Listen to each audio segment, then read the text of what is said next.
Mga ka-A to Z, may mapagsusumbungan na ang mga kliyente ng mga online lending applications na biktima ng pananakot at pagbabanta ng mga naturang app.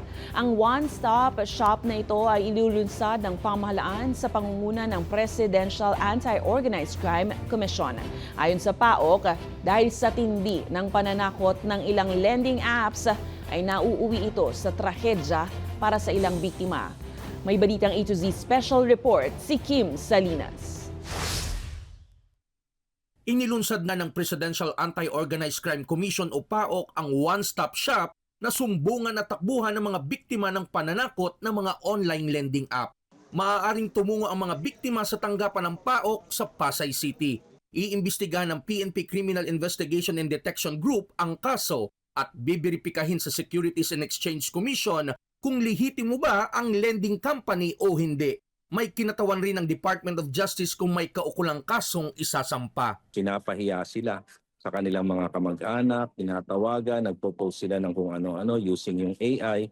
At yung iba actually yung kwenta nila sa grupo nila, mga 5 na daw yung nagpakamatay dahil sa sobrang hiya. Sa talaan ng PAOK, may 800 lending apps sa ngayon na sangkot sa pananakot sa borrowers na hindi nakapagbabayad. Kabilang dito ang kaanak ng isang biktimang nakapanayam ng balitang A to Z na nauwi sa trahedya noong October 2022 dahil sa naranasan sa kamay ng isang online lending app. Pangatlong tingin ng kapatid niya, nagtitili na siya. Nakita na niya yung kapatid niya na ayun na, nakabigti na sa taas at naghihiyaw na siya ng naghihiyaw.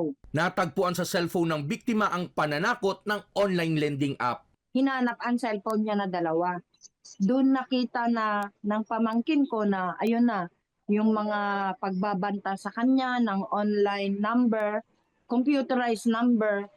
Doon na kami parang nagbase na nadali siya ng scam. Dahil sa pangyayari, naulila ang sanggol na anak ng biktima. Ayon sa mga kaanak, magandang hakbang na may mapagsusumbungan na ngayon ang mga biktima. Kahit huli na, kahit nangyari na sa amin, sana yung mga susunod na magiging biktima ay mabigyan sila ng hustisya.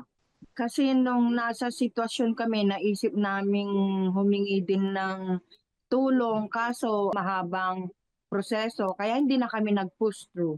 Ayon sa PAOK, hindi lang basta sumbungan ng one-stop shop, layunin nitong mahuli ang mga nasa likod ng online lending apps na nagbabanta sa mga biktima. Kailangan magkaroon tayo ng sapat na impormasyon para sila po ay ating maaksyonan o mahuli o ma-raid po yung kanilang kumpanya. Bukas ang one-stop shop ng PAOK Lunes hanggang Biyernes. Sa unang pag-arangkada nito ay nasa 50 complainants na ang agad na dumulog.